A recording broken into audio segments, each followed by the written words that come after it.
Going public. The company is coming to the stock market later this year. It's part of a merger with a venture firm, Social Capital Heterosophia, which will take or get a 49% stake in the new Virgin Galactic. The SCH stock is trading at more than 2% higher at the New York Stock Exchange right now.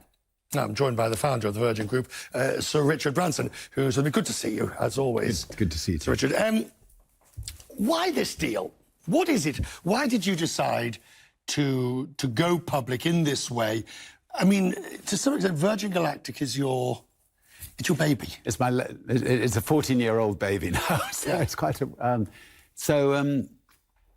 A while ago, we had shaken hands on a deal in Saudi Arabia, and that would have funded both Virgin Galactic and Virgin Orbit.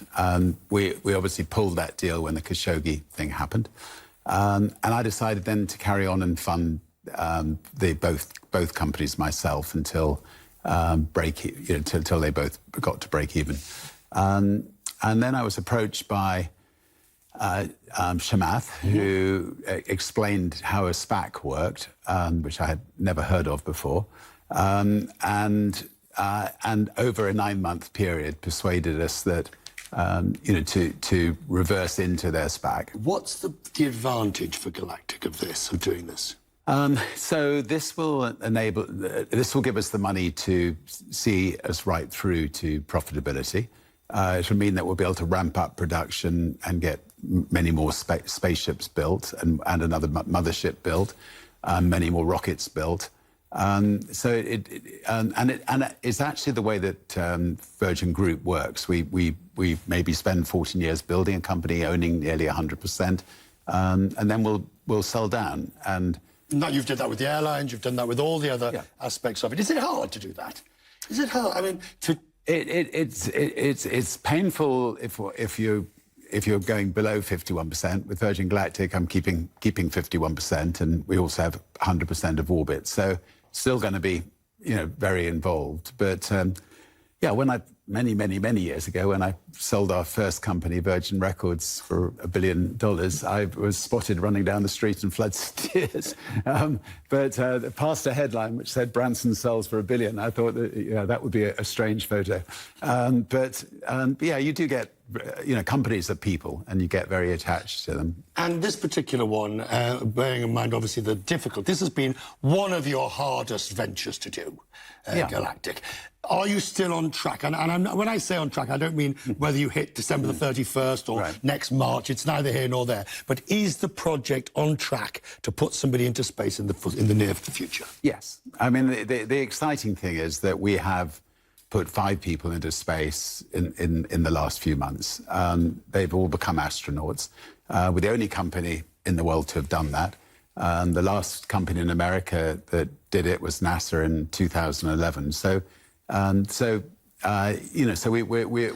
we've gone well into, after 14 years, our test program. But whereas the other players, Musk, Bezos and others, are going for the commercial stuff, the delivery of space stuff, the further deep space, where there could be greater revenues from commercial ventures, where is the long-term revenue coming from for Galactic?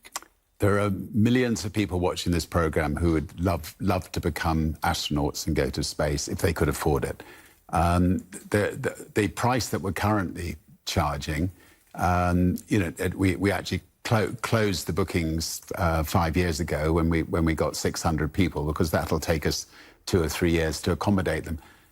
But since we've had the people in space, we've had 2,500 people who've registered to go when we reopen again. So I think the difficulty is not going to be finding people who want to go. It's going to be creating enough spaceships to cope with demand.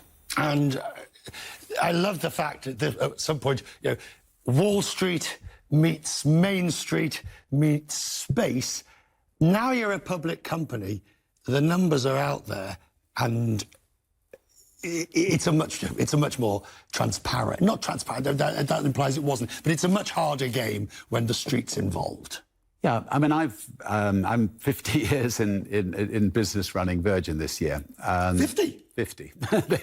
And over those years, I've taken quite a few, many companies public. And the last two was Virgin America, which we built from scratch with one plane up to a really formidable airline in the States, and Virgin Money in the UK. And as long as you get a great team of people in to run it on a day-to-day basis, then it can be helpful.